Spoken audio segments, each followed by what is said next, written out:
Madame, Messieurs, bienvenue dans cette émission, votre émission préférée d'actualité.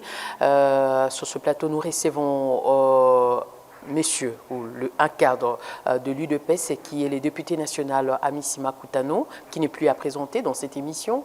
Avec lui, nous allons nous entretenir autour de ces torchons qui brûlent au sein du parti présidentiel. Nous parlerons également de cette rencontre au niveau du Canada en rapport avec la 49e session de l'Assemblée parlementaire francophone où la RDC est en train de participer, mais avec une délégation réduite par rapport à d'autres participants.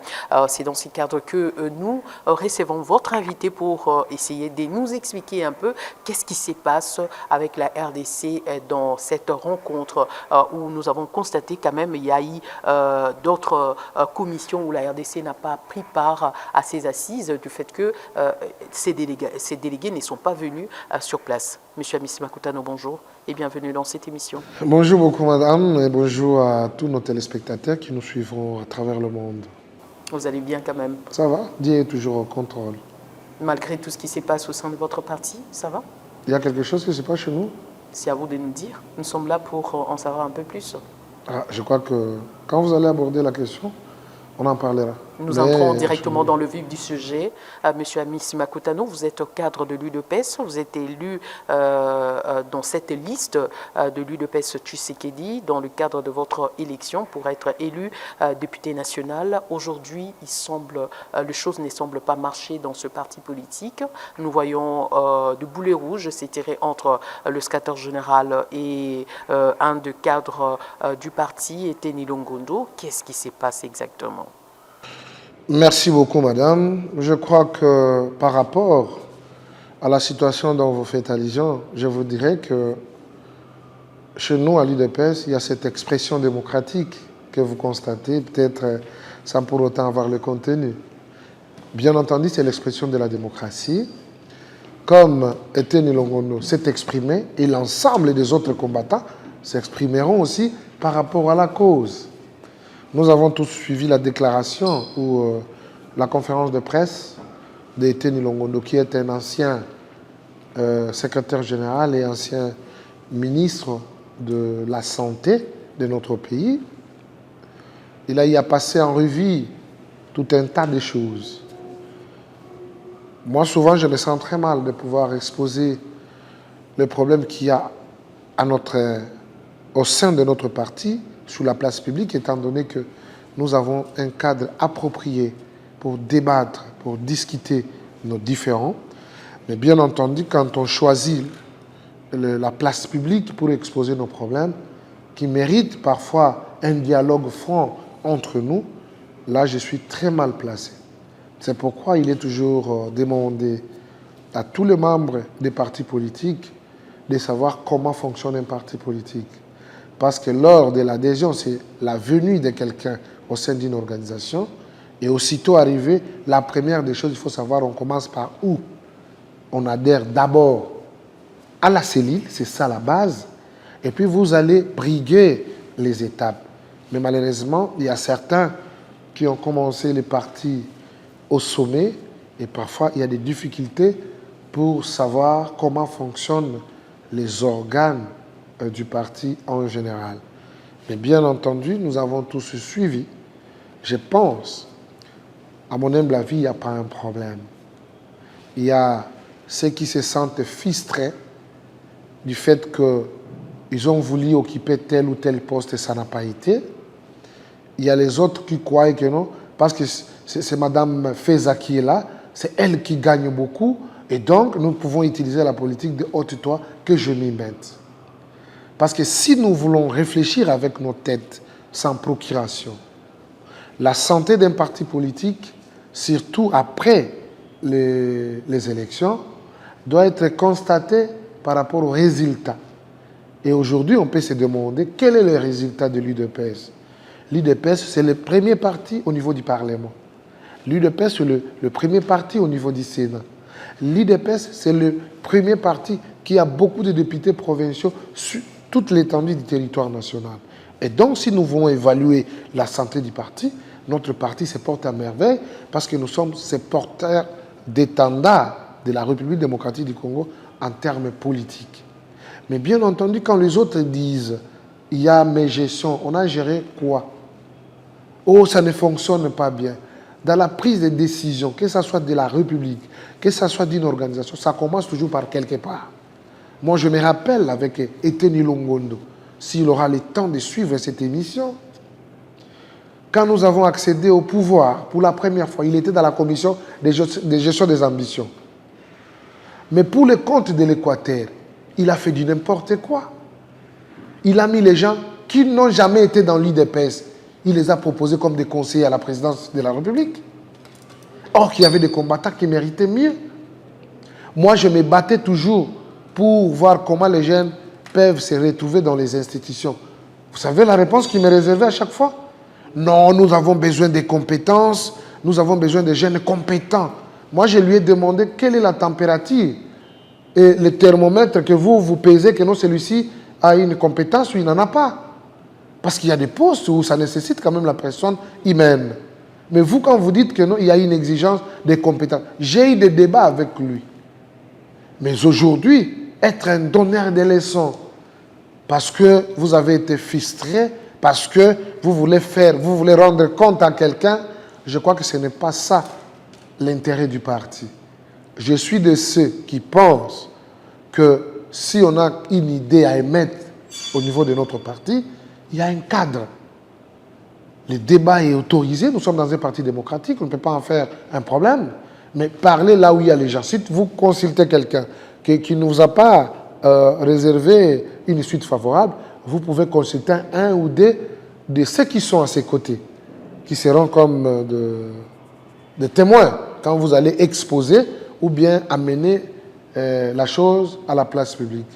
Je connais Augustin Kabouya, comment il fonctionne. À ce qui concerne les affectations des combattants, il utilise chaque zone linguistique. Les Équatoriens sont en train de traiter leurs problèmes eux-mêmes. Imaginez même les Kassaïens. Il y a toute une commission que lui il est là, il observe. Mais il vous demande seulement de tenir compte des représentations des territoires, des secteurs, tout ça. C'est ça son mot. Mais tout est décidé par des commissions. C'est ce qui a été fait aussi à son temps avec les Longondo, avec Ribens Mikindo. Vous comprenez? Avec le général Augustin Kabouya, à son temps, parce qu'on classait selon les zones linguistiques. Aujourd'hui, vous n'êtes pas dans l'exécutif. Mais dans l'exécutif, il y a les gens de ton coin, il y a les gens de ta province qui sont là-bas, à qui vous devez demander les comptes. Donc, ce n'est pas à chaque moment que vous serez sur la table là où on prend des décisions. Aujourd'hui, ce n'est pas vous, c'est un autre, mais de votre province. Donc, il faut faire foi à tout ce monde-là. Maintenant, quand tu te vois à ce stade, tu crois qu'on est en train de te faire le coup bas, ce sont des pensées qui n'ont pas de repères. Par conséquent, un vrai combattant, un vrai Moana Tshisekedi ne peut jamais suivre ce théâtre de mauvais goût que nous avons assisté avec notre combattant Eteni Longondo. Monsieur le député national Amici Makutano, est-ce que tout ce que l'honorable Eteni Longondo a pu demander dans son point de presse par rapport aux actions qui doivent être menées dans les jours à venir pour préparer 2028, pour faire gagner également son parti, qui est l'UDPS, est-ce qu'il y a un dysfonctionnement dans ces sens-là? Et est-ce qu'aujourd'hui, pourquoi l'UDPS ne doit pas aller dans ce congrès que lui est en train de crier tant? Bon, je crois que les partis fonctionnent par les textes qui nous régissent. Le parti ne peut pas fonctionner avec les humeurs d'un individu ou d'un groupe d'individus. Il y a les principes.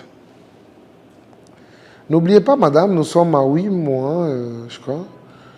Nous sommes à 8 mois depuis la tenue du congrès extraordinaire de notre parti.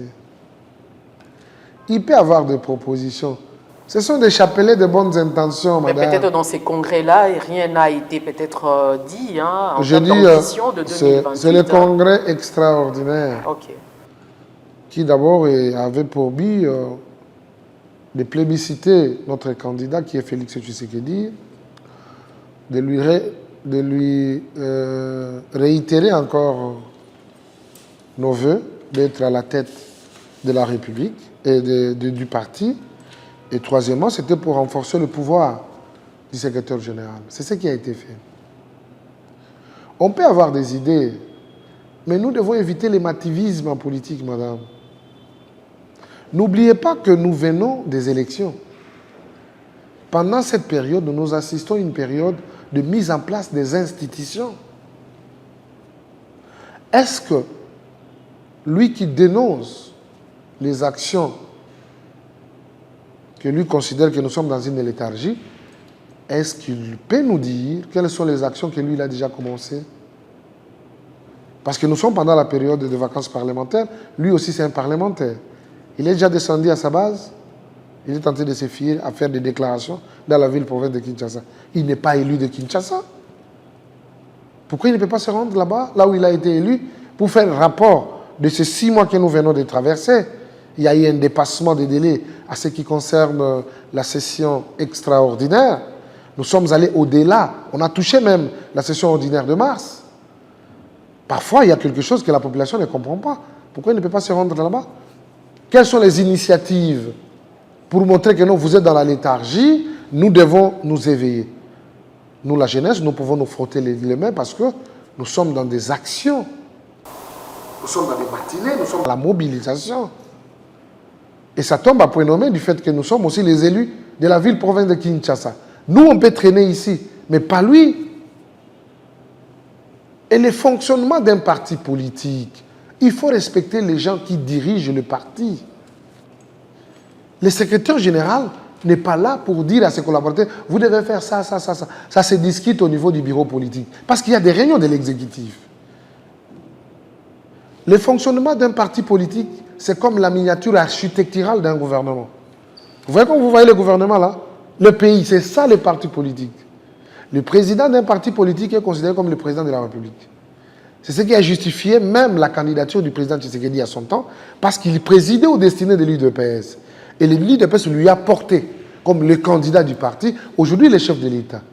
Si on avait la majorité présidentielle, sachez que le secrétaire général de notre parti, c'est lui qui devait être le Premier ministre.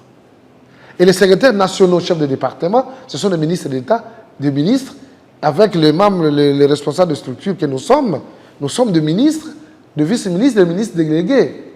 Vous comprenez? C'est ce qui devait être fait. Ne cherchez pas qu'on vous dise que non, voilà, toi, tu dois faire ça. Il faut toujours amener des initiatives. Les initiatives, ce n'est pas amener nos problèmes sur la place publique. Venez avec ça dans les cadres reconnus, réels. Vous comprenez? Parce que vous allez demander le congrès dans un cadre non connu par les textes. Comment vous aurez le congrès? Le congrès doit être convoqué dans les cadres, tout en respectant les principes. Et ces principes sont dans nos statuts. Et mais que dit les textes, honorable, par rapport à cette convocation du congrès? Mais jusque-là, les textes ne disent rien. On a organisé les élections, on a eu le congrès extraordinaire. On sait le mandat, c'est pour 5 ans. Parce que le président, nous lui avons accordé son mandat, c'est pour 5 ans. Maintenant, quelles sont ces matières que nous allons traiter lors du congrès ordinaire? Et donc, il faut qu'il y ait une convocation au préalable, justement, d'une commission qui va élaborer les plannings du congrès ordinaire et qui va statuer sur les points qui seront traités à son sein. Parce que normalement, s'il y a un congrès ordinaire, c'est plusieurs points qu'il faut aborder. Même revoir le statut là où il y a des lacunes. Je crois que c'est ça le fonctionnement d'un parti politique. On ne peut pas s'improviser. Et il faut aussi jouer à son honneur. Il y a des gens qui ont souillé sur l'honneur de l'UDPS. Et ils ne méritent qu'à se taire. S'ils acceptent d'être sous-traités, là c'est un autre problème. Mais les gens doivent réfléchir d'eux-mêmes, en âme et conscience. l'IDPS mérite mieux. Ce n'est pas les spectacles sur la place publique. Nous devons grandir. Nous avons passé autant d'années, une référence, 37 ans à l'opposition. Aujourd'hui, nous sommes au deuxième mandat du pouvoir. Ça nous aide encore à grandir, d'adopter le comportement des hommes d'État. Et surtout, quand on a été ministre, on doit être un exemplaire. Ce qu'on faisait ailleurs, l'histoire de l'IDPS restera indélébile dans la sphère politique de notre pays. Parce que ce que nous avons fait, nous, IDPS, aucun parti ne le fera encore. Il a fallu qu'à cette période qu'il y ait l'IDPS. Maintenant, nous avons le devoir de maintenir le flambeau, d'être ces partis qui se battent pour les antivaleurs, pour la démocratie et surtout pour le peuple d'abord. C'est ça notre leitmotiv. Qu'on ne peut pas s'écarter de cette logique. Même tous ces partis politiques qui sont nés comme des champignons, qui se permettent de dire du n'importe quoi, c'est en fonction des comportements de certains d'entre nous qui n'ont pas honoré et la signature du président de la République et la confiance qui leur avait été accordée par les partis. Mais aujourd'hui, s'ils veulent être des troubles faits, je crois qu'on peut tout prendre, mais il restera un combattant qui survivra et qui maintiendra cette flamme de la responsabilité, la flamme du combat et surtout la flamme de la détermination politique de notre pays qui est portée par l'Union pour la démocratie et le progrès social où nous sommes membres. Sans pourtant être porte-parole, monsieur l'honorable, du député national Eteni Longondo, nous avons vu quand même dans ce point de presse d'autres personnes également qui sont frustrées peut-être de la gestion de certains cadres de l'UDPS. Être aux côtés d'Eteni Longondo. Est-ce que vous ne craignez pas qu'aujourd'hui l'UDPS Tshisekedi puisse être au bord de l'éclatement? Non, pas du tout. Au regard de tout ce que nous voyons là. Je prends le premier mot, vous avez confirmé, ce sont des fistrés, et donc les fistrés resteront des fistrés. Quand ils seront satisfaits, je crois qu'ils vont quitter cette aventure. Peut-être c'est une manière d'exprimer leur ras-le-bol, qu'ils trouvent ce qu'ils recherchent, mais ce n'est pas l'idéal du parti. Mais est-ce que vous confirmez quand même que non, le secrétaire général est un but de lui-même, un but du pouvoir, il n'écoute pas les gens, il ne reçoit pas, il vient quand il veut, il ne respecte personne? Ce sont parmi quand même leurs revendications. Vous qui êtes aux côtés quand même du secrétaire général, vous le voyez, comment est-ce qu'il travaille? Est-ce que vous confirmez également les dires de cela? Bon, je ne sais pas moi comment il définit un but de lui-même. Le secrétaire général, à chaque fois, quand je le voyais avec Eteni Longondo, il martelait toujours. Il lui donnait les conseils. Il faut éviter des activités tribales. J'ai assisté à ce débat à chaque fois. Mon frère, il faut éviter les activités tribales. Nous sommes dans un parti national. Tu ne peux pas rester à ton coin en train d'appeler seulement les gens de l'Équateur ou des Chuapa. Non. Il faut toujours avoir des activités où tout le monde va participer. Quand il avait des problèmes, j'ai assisté quand le secrétaire général lui disait « il faut te réserver. Tu as un petit souci en justice, vous devez vous réserver. Il ne faut pas beaucoup apparaître. » J'ai suivi. Il lui prodiguait des conseils. Mais quand on dit qu'il est imbu de lui-même et ses qualificatifs viennent d'Eteni, en tout cas personnellement, il peut avoir ses qualificatifs aux autres, mais pas à Augustin Kabouya, parce qu'il a toujours été à ses côtés. Mais ce que je dois demander aux vrais membres de l'UDPS, aux enfants de Tshisekedi, de décourager tout mauvais comportement. Nous sommes au début, nos jeunes veulent avoir des opportunités, ils veulent avoir l'emploi. OK? On doit se soucier. Et je vois à chaque fois, quand il y a une opportunité, le secrétaire général tape sur la table pour privilégier la jeunesse. Et parmi la jeunesse, les figures connues, les gens qui ont combattu. Parce qu'aujourd'hui, c'est tout le monde qui devient membre de l'UDPS. Même les gens du PPRD sont nombreux là-bas. Tobunda Mingi, Bisa, tout ça. Mais on se connaît. OK? Et dans le casting, il martèle. Je ne sais pas moi. Vous savez, quand on veut noyer son chien, on l'acquise toujours des rages. Augustin Kabouya, c'est un bon monsieur. Il n'est pas rancunier, mais il se fâche trop vite. Mais quand vous l'expliquez les problèmes, il vous écoute et parfois, vous allez reprendre vos relations plus que ce que vous étiez. Imbu de lui-même. Non. À ce qui concerne le traitement des dossiers, je l'ai dit tantôt ici, il consulte les zones linguistiques. Chaque zone traite ses problèmes, ses ambitions. Si on a 3 ou 10 personnes à promouvoir, on peut faire Kassai sur les plans sociologiques qui sont nombreux. Ils peuvent prendre par exemple 3 et vous qui restez, D, et puis c'est parti. C'est comme ça qu'il fait. Et lui taxer tous ces mots-là, je pense que c'est de la méchanceté. Les gens doivent comprendre que non, les temps ont évolué.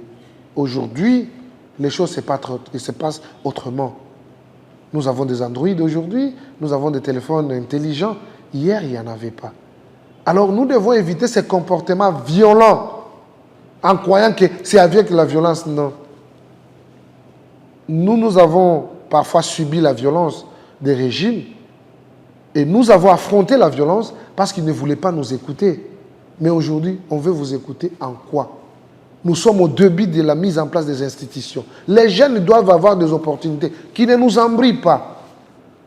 Lui là qui fait des bruits, quand il était dans la commission stratégique de donner les emplois aux jeunes au premier mandat, ce sont eux qui ont boutiqué les choses. Ils ont boutiqué des choses. On n'a pas un bon souvenir d'eux. Mais quand ils viennent aujourd'hui nous donner des leçons, je suis très perdu. Et je crois que nous devons donner à la population congolaise et surtout aux jeunes qui portent l'âme de ces partis d'être très regardants et de se mettre debout. Je lance un appel à toute la jeunesse. Demain déjà, nous allons assister à la causerie morale entre le jeune et le secrétaire général. Ça sera à bâton rompu. Demain, c'est le mercredi. Le mercredi, les jeunes vont... À quelle heure? C'est à 14 h. Les jeunes vont parler au siège du parti. Les jeunes vont parler, le secrétaire général va parler, on va se poser des questions pour définir au moins les orientations, les nouvelles, et pour mettre à côté toutes ces velléités de nos vieux qui veulent nous imposer leur système de dépendance ou de la colonisation au sein du parti. Et je crois que le temps est révolu, ça ne passera pas. L'avenir de la jeunesse, c'est aujourd'hui et maintenant. Et la jeunesse doit prendre les problèmes à bras-le-corps pour que la médiocrité ne puisse plus demeurer au sein de notre parti. Mais comment empêcher cette jeunesse au moment où il est à la recherche de l'emploi et au moment où il y a quelqu'un qui le défend? Et est-ce que vous pensez que vous serez en mesure de stopper ce jeune-là, à ne pas donner l'oreille à Étienne Longondo, qui, selon lui, semble être défenseur de ceux-là, des opprimés, par exemple? J'annonce déjà, j'aurai la conférence de presse le vendredi. Je vais vous indiquer les lieux.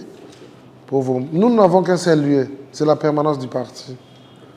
Nous allons vous démontrer les mensonges et les discours populistes des gens qui veulent s'attirer la sympathie. Ils ont été à la gestion de notre pays. Est-ce qu'ils peuvent nous donner le bilan de ce qu'ils ont fait?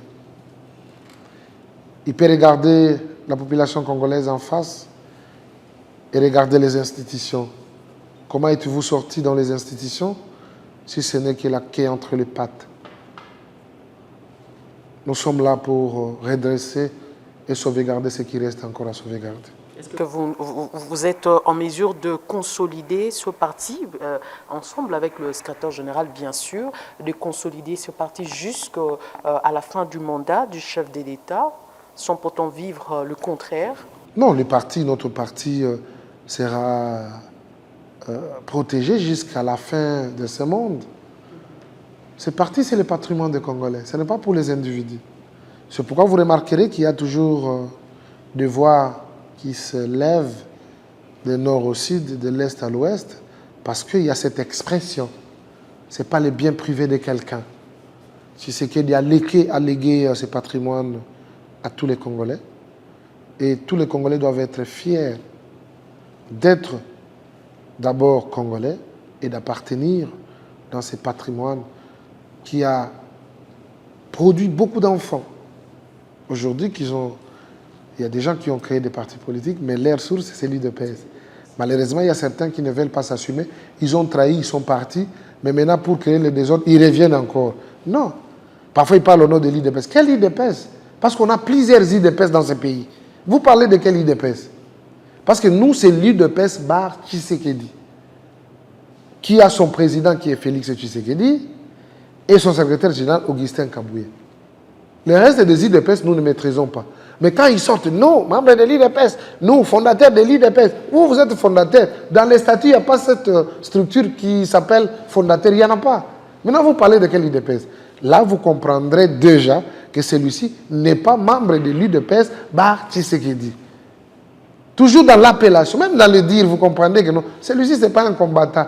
Il parle un langage un peu contourné. Mais si un combattant vous parle, vous allez sentir que c'est un combattant et vous serez séduit. C'est un combattant. Mais quand vous suivez des discours, c'est comme quelqu'un qui citait, qui faisait une récitation. Non. C'est comme les techniciens, un financier, quand vous parlez avec lui, vous allez sentir les termes techniques de la finance. Si vous parlez avec un médecin, c'est ce que moi j'aime. Quand je parle avec un médecin, quand il me dit des techniques médicales là, et il vous prononce des mots, moi ça me rassure. Pas de médecin qui ne sait même pas prononcer des termes techniques. Hein? Tu peux lui dire, non, j'ai mal ici, moi je suis impatient. Ah bien, ah non, je vois que la pathologie, tu sens que tu parles avec un médecin. Ah, tu as mal où? Ah, la peau ici te fait mal. Non, non, non, tu n'es pas médecin, monsieur. Tu vois? C'est comme un juriste. Quand un juriste te parle, tu sais que c'est un juriste. Conformément à référence de... Tu vois, il part toujours dans des limites tout en donnant des références. C'est comme ça qu'on reconnaît des gens selon leur science. C'est comme un politique. Tu vas sentir que je parle avec un combattant. Hein, je parle avec un tshisekédiste. Quand vous parlez avec Amis, vous sentez que je parle avec quelqu'un de l'UMT, hein, quelqu'un de sous le bois. C'est une sagesse. Et donc, nous devons sauvegarder tout ça. Oui, mais aujourd'hui, quand même, le chef de l'État est en train de suivre à la loupe tout ce qui se passe comme guéguerre au sein de l'UDPS. Est-ce que lui est donc autorité morale de ce parti ou bien président de ce parti? Quelle est aujourd'hui sa position au regard de tout ce qui se passe? C'est se demander trop au président. Il est président de l'UDPS. Il sait que là-bas, il y a Amis. Il sait là-bas, il y a Kabouya. Mais on sait que quand même, quand on lui dit quelque chose, tout le monde est à la queue leu-leu. Hein? Non, non, c'est la démocratie. Okay. Ce n'est pas la dictature. Il sait. Nous ne sommes pas des petits-enfants. Nous savons ce que nous posons comme acte, madame. Il y a des gens qui viennent dans le média, justement, pour vilipender notre parti. Parce qu'ils ne nous aiment pas. Vous avez vu au Parlement. La Première ministre est venue avec toute une équipe pour présenter son programme du gouvernement. Mais il y a certains des collègues qui ont poussé la Première ministre de ne pas reconnaître son parti, en oubliant qu'elle avait été choisie par son parti. Est-ce que la famille qui t'a choisi peut accepter le malheur pour vous? C'est cette famille qui va vous accompagner, qui voudra le bien, surtout le bien de la population. Mais il y a une députée que nous avons suivie tous. Non, il ne faut pas suivre les instructions du parti parce qu'il y a des mabunda et le reste. C'était inacceptable. Mais quand nous avons pris la parole pour balayer les dires là, tout en assurant l'ensemble de notre peuple, si l'UDPS a choisi une dame, c'est pour qu'elle mène au bon port la politique du président de la République et que la population puisse trouver son compte. Mais malheureusement, il y a des gens qui veulent nous infliger une leçon qui n'est pas la bonne. Et vous allez comprendre qu'il y avait des gens qui applaudissaient même. C'était la mauvaise foi. Et nous aussi, nous devons avoir nos responsabilités. Nous ne sommes pas des petits-enfants qu'à chaque moment, il faut dire au président. Non, le président a beaucoup de choses à faire. Il y a la République qui est menacée. Il y a la guerre à l'Est. Il est dans la stratégie et qu'on lui amène encore le fardeau de l'UDPS. Non. aussi Sango Donc aussi les Sango mais Bisombo. quels sont est-ce que l'UDPS a quand même des textes? Bien Il y a sûr. un règlement intérieur. Le statut aussi. Le statut Ouais. et de mesures disciplinaires également. Exactement. Qui sont applicables à ceux-là Exactement. qui vont à l'encontre des dispositions mises en place par le parti. Exactement. Est-ce qu'aujourd'hui, avec ce qu'Eteni Longondo, le député national, qui est en train de faire, est-ce que c'est aller à l'encontre des dispositions ou bien de règles du parti? Et si c'est oui, est-ce qu'il y a des mesures disciplinaires pour ces genres d'actions? Oui, c'est aller à l'encontre. Et lequel? Non, c'est aller à l'encontre. Le problème du parti, avant que ça puisse se retrouver sur la place publique, il faut que ça commence par les partis. Peut-être avec les remous ou les dires de gens, on peut avoir par surprise des problèmes. Mais vous commencez par dehors et puis venir au parti. Je crois que ça appelle à réflexion pour que la commission de discipline puisse se réunir. Maintenant, là où il y a les problèmes, il n'a pas de responsabilité au sein du parti. C'est un combattant. Maintenant, que dit le texte de... Non, c'est un simple... Oui, c'est il n'a pas de responsabilité. Il n'a pas il n'a pas de responsabilité. Il est combattant seulement. Ah bon? Bien sûr. Vous affirmez ça? Non, il est seulement combattant. Il n'a pas de responsabilité. Donc il n'est pas un cadre? Non, il n'est pas un cadre. Ah bon? C'est un ancien. Mais il ne l'est plus. Ok. Ouais. Au-delà d'être député? Au-delà d'être député, il est membre de l'IDP simple. Simple. Simple. Sans fonction? Sans fonction, oui. Ok. Vous pouvez continuer. Deux mesures. Oui, donc c'est-à-dire, la commission de discipline doit observer, fouiller dans sa documentation pour voir quelqu'un qui n'a pas de qualité au sein du parti, quand il pose tel ou tel problème, quelle est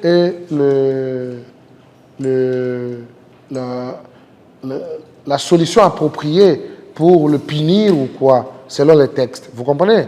Mais pour l'instant, il n'a pas de responsabilité au sein du parti et donc, voilà. Donc, il peut être sanctionné à tout moment? Mais bien sûr. Et voire même être radié? Mais bien sûr. Ah bon? Les gens qu'on a radiés, ils les dépassent en quoi? On a radié les gens. Hein? On a radié Kabound. On a radié Moubaki. On a radié Chibala. Et les autres qui ont été radiés. Donc voilà. Vous savez, un parti politique, c'est une organisation. Quand vous ne vous voyez plus intéressé dans ce que ce parti pose comme acte, la seule des choses, c'est ça, ce qui est reconnu dans nos textes. Dans un parti politique, on entre librement et on sort librement. Simple. Je crois que, est-ce que par rapport à ce sujet, honorable, est-ce que vous avez quelque chose à ajouter ou bien on peut passer directement à un autre sujet? Non, moi je me soumets toujours à vos questionnements. Donc s'il n'y en a pas, on peut passer. En tout cas, autre sujet abordé au cours de cette émission, c'est cette rencontre de parlement francophone au sein de l'Assemblée parlementaire francophone au niveau du Canada, où la RDC participe avec une délégation de presque 12 personnes qu'a déploré le président de l'Assemblée nationale, d'autant plus qu'il y a eu d'autres commissions où la RDC devrait participer, mais malheureusement, elle n'a pas participé faute de ces délégués qui ne sont pas venus sur place. Vous, étant que député national, au-delà d'être cadre au sein de votre parti politique, vous êtes député national. Quel est aujourd'hui le regard que vous avez par rapport à tout ce que les gens ont pu rencontrer, par rapport au nombre des délégués à cette rencontre de l'Assemblée parlementaire francophone au niveau du Canada, au moment où nous voyons il y a d'autres délégations qui sont allées à 40 même personnes, mais aujourd'hui la RDC est allée seulement à 12 personnes. Votre réaction? Bon, moi personnellement, je n'approuve pas la démarche du bureau de l'Assemblée nationale. Madame, ils sont membres du bureau parce que nous les avons élus. Ce sont des députés comme nous. Je dois rappeler que la rencontre à question, ceux qui sont appelés là-bas, ce sont des députés qui doivent participer aux travaux.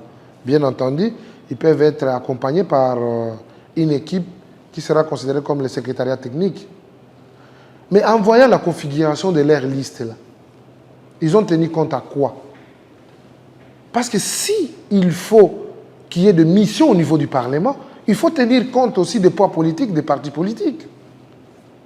Comment on peut faire des ordres de mission où nous retrouvons le même membre des familles, les membres des mêmes partis. Ça, c'est quoi ça? L'IDPS n'est pas venu au Parlement pour être un observateur. Nous avons appris la politique. Nous avons payé de notre prix. Et par conséquent, tout ce qui nous revient doit être sur la table de l'UDPS, pas aller négocier comme ça s'est fait. Parce que maintenant, là, on commence à craindre la clameur des gens. Or, la réalité, il fallait qu'il y ait plus de députés qui vont participer dans des commissions là-bas. Et on constate que dans certaines commissions, il n'y a pas de représentants parce qu'on sait ce qu'on a posé comme acte. Comment on peut gérer des institutions en suivant ce que disent les autres? Les autres n'ont pas la réalité de ce qui va se passer au niveau du Canada. C'est le pays qui est représenté. Même si moi, je n'adhère pas dans ce qui se passe dans cette organisation-là de la francophonie. Moi, si c'est moi, je ne peux plus être dans cette organisation. Parce que ça ne nous donne rien.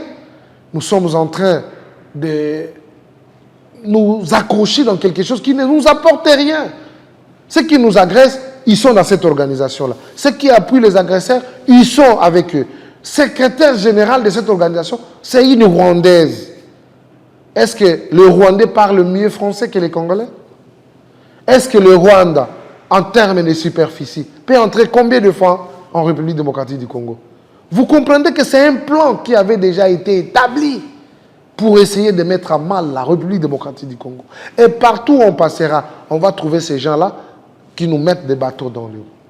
Par conséquent, nous devons être très regardants en se disant que quand nous allons dans des organisations pareilles, nous devons préparer la réplique d'avant, d'humilier, des contretemps, parce que toute velléité qui peut se présenter devant nous, qu'on soit à mesure de les écarter. Mais malheureusement, vous constaterez que non, il y a certaines commissions qui ont parlé parfois des problèmes qui nous intéressent, mais on n'est pas là. Et dans cette organisation, on essaie quand même de lever les tons. Mais malheureusement, avec une Rwandaise comme responsable, qu'est-ce qu'on peut s'attendre? Et nous sommes là, nous allons dans la courbette. Je ne sais pas moi si les Ligues de voir Canada ou quoi, par moment, notre institution doit être ferme.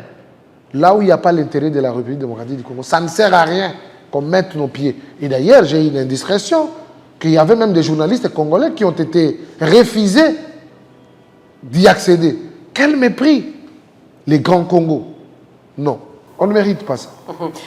Quand vous parlez de cette position de la secrétaire générale, nous avons vu quand même dans son discours d'ouverture, où il n'a pas même fait allusion à cette agression du Rwanda à la RDC. Et en faisant ça, est-ce qu'on peut parler ça d'une hypocrisie, comme vous l'avez dit tout à l'heure là? Madame, c'est un plan. Vous comprenez? Ces gens-là, les Blancs-là, croient peut-être qu'ils sont plus intelligents que nous. Même en mettant cette dame-là comme secrétaire générale de la francophonie. C'est un plan. Aujourd'hui, qui sont en train de prendre les résolutions contre le Congo? C'est la France. La francophonie, c'est à cause de la langue française. C'est l'apanage de la France. Et la France qui était derrière le Rwanda. Et croyez-vous, avant qu'ils arrivent dans ces assises, il n'y a pas eu de réunion secrète? Il n'y a pas eu de position pour prendre, parce qu'ils savent que non, le Congo viendra dénoncer. Qu'est-ce qu'il faut faire pour ne pas faire attendre la voix, entendre la voix de la République démocratique du Congo? Tout ça, nous avons le devoir de réfléchir. C'est notre pays. Là où il n'y a pas notre intérêt, ça ne sert à rien qu'on fasse les yeux doux. Non. Ça passe ou ça passe. Ça casse ou ça casse. Voilà. Et donc, à votre humble avis, il ne faut plus que la République démocratique du Congo se retrouve dans de telles organisations. Surtout l'organisation là de la francophonie. Au-delà de cette diplomatie de paix qu'ils sont en train de prôner, parce que cette organisation prône également la paix dans la région. Entre autres, la République démocratique du Congo est à la recherche de cette paix. Madame, il faut se fier de ces discours. Vous voyez tous ces mondes-là qui viennent de l'Europe, souvent, hein? Avant la composition du gouvernement, on va vous dire, nous avons besoin de technocrates. Des technocrates. Vous verrez des gens qui viendront vous dire, Moi, je suis expert à la BAD. Je suis expert au FMI. Je suis expert au PNID. Allez là-bas, vous trouverez quelqu'un qui est chargé de faire les emplacements des gens quand vous venez à un rendez-vous. Vous comprenez? Mais il a quand même sa carte, non? Membre ou agent de PNID. Mais lui, il attend les gens quand vous arrivez, on vous fait entrer, on vous installe. Mais quand il quitte là-bas dans son CV, PNID. Et en République, on va dire que quand vous voyez, il est expert de PNID, vous lui donnez des responsabilités. Expert de la Banque mondiale. Parfois, quand j'ai soif, je suis à la Banque mondiale, c'est lui qui me sert. C'est la même chose comme le Parlement. Quand vous entrez là-bas à la question, nous avons nos amis qui vous disent, non, mais regardez un peu votre nom, vous pouvez signer à côté. Mais s'il sort, il a la carte de l'Assemblée nationale. Et quand vous lui demandez, il va vous dire, je suis au département des finances. Il peut être aussi ministre des Finances. Et les gens oublient que nous avons de l'énergie locale. Nous en avons. J'ai la fierté de l'INIKIN, la fierté de l'IBTP, l'IFASIC. Vous, vous êtes journaliste, je connais. Mais la qualité que vous reproduisez, madame, il n'y a rien avec c'est dont nous voyons dans des télés de blanc. Vous avez la maîtrise, vous avez la langue, et vous avez ce qu'on appelle le professionnalisme dans vous. Et quand vous posez des questions, je suis dans la redevabilité de vous donner une bonne réponse. Et pourquoi on peut se fier de nos produits locaux? Le problème du Congo sera réglé par les Congolais. Notre problème ne sera jamais résolu par des gens qui viendront ailleurs. Non. Ils ne connaîtront jamais notre douleur.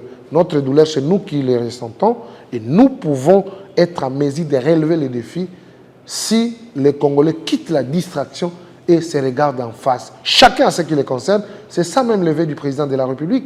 Il demande à tous de pouvoir jouer le rôle là où vous êtes. Chaque institution, jouez votre rôle. Chaque responsable fait ce que vous pouvez faire pour le bien du Congo. Et je crois que nous tous, c'est une interpellation, madame. Vos organisations là, la francophonie et tout. Moi, vraiment, personnellement, je suis un député. Les jours où on me mettra dans les histoires de la francophonie, je n'irai pas. Monsieur le député national, nous sommes presque à la fin de notre émission, mais on ne peut pas quand même se séparer sans pourtant poser cette question. Le président de l'Assemblée nationale, Vital Kamerhe, ensemble avec sa délégation, où le professeur Jacques Njoli est dans sa suite, qui a participé à certaines commissions, travaux préparatoires. C'est aujourd'hui que le président va prendre la parole dans cette tribune de l'APF. Qu'est-ce qu'on peut s'attendre du discours du président Vital Kamerhe par rapport à cette situation de l'agression à l'est de la République démocratique du Congo?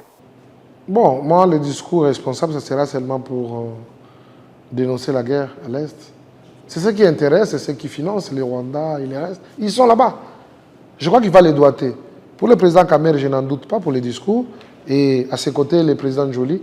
En tout cas, ils vont nous produire un bon discours qui va peut-être choquer les autres.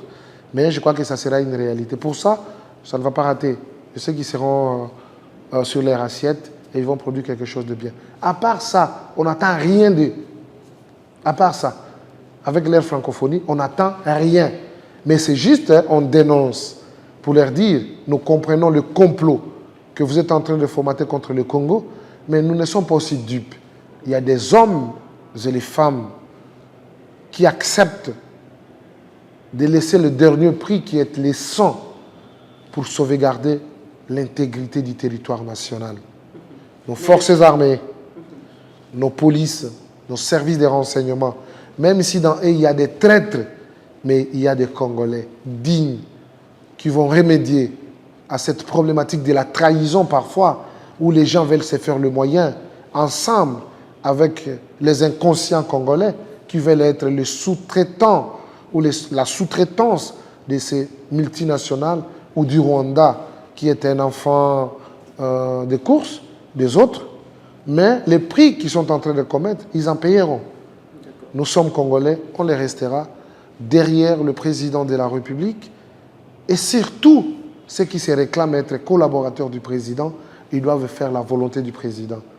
Comme vous le savez, madame, le président nous a promis, et il a promis l'ensemble de notre peuple, les 6 axes. Nous devons nous focaliser sur les 6 axes. Chacun à ce qui les concerne, les membres du gouvernement, la population, le mandataire, les services de sécurité, la police, l'armée. Chacun va se retrouver dans ces 6 axes quand tout le monde prend conscience, et je crois que les carottes seront cuites. Cette histoire du Rwanda va être conjuguée dans un bref délai dans le passé, et on mettra de l'ordre dans l'Afrique centrale avec le Congo seulement. Est-ce que vous pensez que c'est dans ces cadres, face à cette hypocrisie des Occidentaux, bien du Rwanda, qui est le chef de l'État en tant que commandant suprême de forces armées de la République démocratique du Congo et de la police nationale, a pu donner l'ordre au commandement militaire de passer à l'acte? Est-ce que c'est une manière pour la République démocratique du Congo de déclencher la guerre? On passe à l'acte pour sauvegarder l'intégrité du territoire national. C'était une réunion hautement stratégique par les gens connus dans ce secteur qui est la sécurité. Ce n'était pas un rappel pour le président de la République, mais je crois que c'était une fixation pour leur dire « Vous avez la mission de sauvegarder l'intégrité du territoire national, protéger la population et ce bien, et par conséquent, comme cette paix est perturbée, comme cette paix est dérangée et il y a l'agression d'un pays voisin sous-traité par beaucoup de multinationaux, je crois qu'il faut aller vers de l'avant et prendre les armes et défendre le pays. » Donc c'est la parole d'un père qui donne à ses enfants, et donc ça doit être suivi. Monsieur le député national, nous sommes à la fin de cette émission, mais avant de nous séparer, quand même au-delà des mea culpa du ministre du portefeuille, Jean-Lucien Boussa, qui lors d'une rencontre avec les étudiants a pu déplorer le leadership au niveau du pays. Est-ce que vous avez une lecture par rapport à cette dire, ou bien qu'est-ce que, selon vous, le ministre voulait dire par rapport à ça? Bon, je n'ai pas beaucoup de commentaires, mais c'est un sentiment de déception, premièrement, parce que Mboussa, il sait que nous avons de très bonnes relations avec lui. C'est quelqu'un que j'apprécie de sa manière de faire, mais ici, je ne suis pas d'accord avec lui. Moi, j'aime être légaliste. Dans ce pays, nous avons assisté à Yemei. J'étais avec Yemei. Il a perdu son poste de ministre. OK? Parce qu'il a dit, mais Yemei. Mboussa arrive à l'Inikin. Il dit que notre pays souffre d'une manque de leadership. C'est ça? Manque de leadership de qui et depuis quand? Parce que chacun d'entre nous a une histoire. Mboussa Ekoni, c'est un ancien rebelle. Il avait pris les armes. Est-ce que vous ne pensez pas que les propos étaient sortis du contexte? Bien sûr, ça a été sorti du contexte, parce qu'ils sont allés dire quoi là-bas? Parce qu'eux-mêmes, ils savent ce qu'ils ont peaufiné contre ils ont peaufiné pour leur conférence. Mais dire qu'il n'y a pas un leadership et dire qu'on est sorti dans le contexte, oui, je sais que non, c'est sorti dans le contexte parce qu'on a voulu exprimer quelque chose qui peut choquer. Parce que ça nous choque, ça me choque personnellement. Parce que pour eux, moi je retiens de lui que c'est un ancien rebelle. N'oubliez pas qu'aujourd'hui, si les gens prennent les armes et vont dans la brousse pour combattre leur pays, la référence, ce sont les Boussa. Parce qu'ils avaient pris les armes avant qu'ils soient connus comme ministres, dont les autres disent c'est un bon exemple, parce que si nous prenons aussi les armes, nous aussi nous pouvons nous retrouver là où les gens sont. Ça c'est de un. Deuxièmement, là où il y a une manque de leadership, ça fait 9 fois que vous êtes ministre du gouvernement. Pouvez-vous nous dire quelle a été la production de votre connaissance pour relever un peu le secteur de là où vous avez évolué?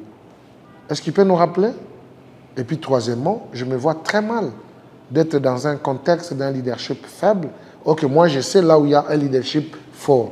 Par conséquent, on fait quoi? Par rapport à un homme, on tire toutes les conséquences possibles. Boussa ne mérite plus être membre du gouvernement. C'est clair, c'est sa bouche qui avait parlé. On ne veut pas sentir ça en 2026 ou 2027. Parce qu'il y a des gens qui préparent ça. Pour dire maintenant, nous pouvons prendre une position.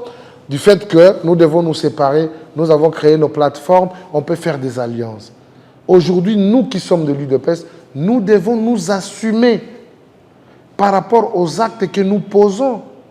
Imaginez ceux qui se réclament les nôtres, nous les dénonçons. Combien, à plus forte raison, les gens qui ont adhéré dans la vision du président de la République, qui est l'union sacrée. Et donc, tout celui qui est dans l'union sacrée, sait quoi il vient faire. Et quand vous arrivez, vous commencez à décrire, vous décriez quoi pour faire plaire à qui? Et quel est le poste qu'occupe Jean-Lucien Mboussa? Il est le ministre du portefeuille. Toutes les entreprises de la République démocratique du Congo sont sous sa responsabilité. Et un monsieur pareil, qui parle du mal du régime, qu'est-ce que vous pouvez attendre? Je crois que c'est normal. Il doit aussi retrouver le châtiment qui a été sur les autres, et par conséquent, il doit être mis à l'écart du gouvernement. Ce n'est pas qu'on veut son poste, mais son comportement démontre à suffisance qu'il ne sera pas au service de la République, il sera au service de celui qui est dans sa tête. Et par ricochet, il doit préparer cette personne-là. Ce n'est pas Félix Tshisekedi. Par conséquent, moi, en tant que membre de l'Union pour la démocratie et le progrès social, M. Jean-Lucien Mboussa, franchement, il doit tirer toutes les conséquences à se retirant du gouvernement de la République. Est-ce que vous pensez que la culture de la démission est notre partage? Même si ce n'est pas notre partage, mais nous avons un suprême d'entre nous. Il y a le chef du gouvernement qui est Mme Judith Tuluka. C'est lui la coordonnatrice. Et quand il y a quelqu'un qui s'est méconduit, parce que les membres du gouvernement ont quand même les codes éthiques qui doivent les caractériser. Entre autres, l'honorabilité. Et un homme d'État n'ouvre pas sa bouche pour ouvrir.